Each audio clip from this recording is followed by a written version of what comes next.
امریکہ اور اسرائیل کی جانب سے ایران پر حملوں کے بعد مشرق وسطی میں شروع ہونے والی جنگ چھٹے دن میں داخل ہو گئی ہے۔ امریکہ اور اسرائیل کی جانب سے ایران کے مختلف حصوں میں بمباری کا سلسلہ اب بھی جاری ہے اور آج بھی تہران سمیت ایران کے مختلف حصوں میں دھماکوں کی آوازیں سنی گئی ہیں اور پورے ملک سے تباہی کے انتہائی خوفناک مناظر سامنے آ رہے ہیں، جبکہ ہفتے کے دن سے شروع ہونے والی امریکہ اور اسرائیل کی اس مشترکہ بمباری کے نتیجے میں ایران میں شہادتوں کی تعداد 1230 سے تجاوز کر گئی ہے۔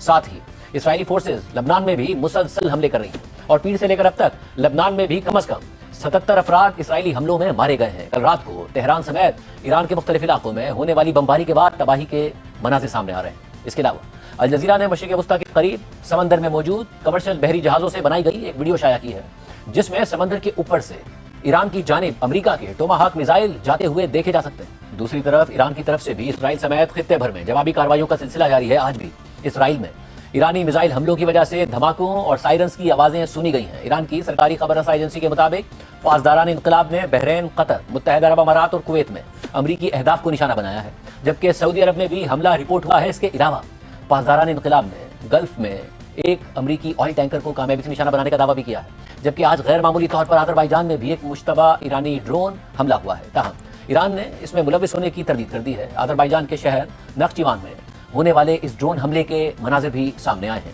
شہر کے ایئرپورٹ کے قریب ہونے والے اس حملے کی ویڈیو میں دیکھا جا سکتا ہے کہ ایک مشتبہ ڈرون ایک عمارت کے قریب گرتا ہے، جس کے بعد ایک بڑا دھماکہ ہوتا ہے اور آگ کے شعلے بلند ہوتے ہیں۔ اس حملے سے متعلق آذربائیجان کی وزارت خارجہ کا کہنا ہے کہ ایران سے داغا گیا ایک ڈرون شہر کے ایک اسکول کے قریب گر کر تباہ ہو گیا اور اس دوران کم از کم 2 افراد زخمی ہوئے۔ آذربائیجان کی جانب سے ایران کو اس حملے کا جواب دینے کے لیے خبردار بھی کر دیا گیا ہے۔ تاہم ایرانی میڈیا کے مطابق ایران کی مسلح افواج نے اس حملے میں ملوث ہونے سے انکار کر دیا ہے۔ عام بات یہ ہے کہ حالیہ کشیدگی کے دوران یہ پہلا واقعہ نہیں ہے جس کا الزام ایران پر لگا ہے اور اس نے اس کی تردید کی ہے۔ حالانکہ ایران نے بہت سے حملوں کو مانا ہے اور کہا ہے کہ ایران صرف خطے میں اسرائیلی اور امریکی اہداف کو ہی نشانہ بنا رہا ہے۔ گزشتہ روز امریکی آبدوز نے بحر ہند میں شری لنکا کے ساحل کے قریب ایک غیر مسلح ایرانی بحری جہاز کو ٹارپیڈو سے نشانہ بنا کر ڈبو دیا تھا۔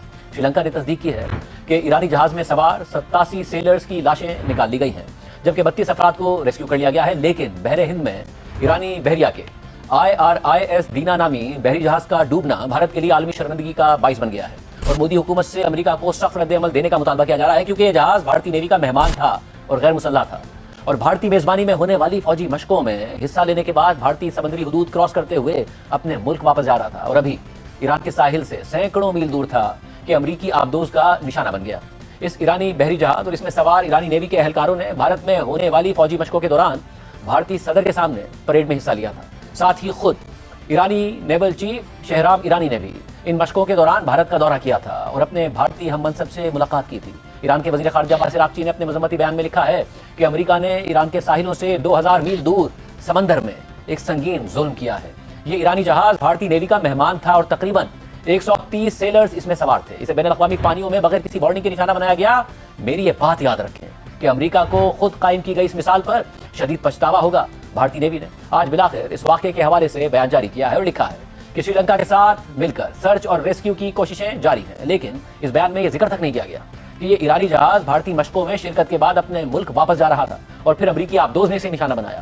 اس صورتحال اور انتہائی محتاط رد عمل کی وجہ سے بھارت میں اپوزیشن، صحافی، دفاعی اور سفارتی تجزیہ کار اور سابق فوجی افسران مودی حکومت پر کڑی تنقید کر رہے ہیں اور مودی حکومت کی خاموشی کو بھارت کی عالمی ساکھ اور سفارتکاری کے لیے خطرناک قرار دے رہے ہیں۔ بھارتی اپوزیشن کانگریس کے ترجمان پون کھیرا نے باضابطہ پریس کانفرنس کرتے ہوئے کہا کہ ہمارا مہمان جو ہماری دعوت پر مشقوں میں حصہ لینے کے لیے بھارت آیا تھا، اسے امریکہ نے تباہ کر دیا اور ہم اپنے مہمان کی حفاظت نہیں کر پائے۔ کانگریس کے رہنما اور اپوزیشن لیڈر راہل گاندھی نے اپنے بیان میں لکھا ہے کہ تنازعہ ہماری دہلیز تک پہنچ چکا ہے۔ بحر ہند میں ایک ایرانی جنگی جہاز ڈبو دیا گیا، پھر بھی ہمارے وزیر اعظم نے کچھ نہیں کہا۔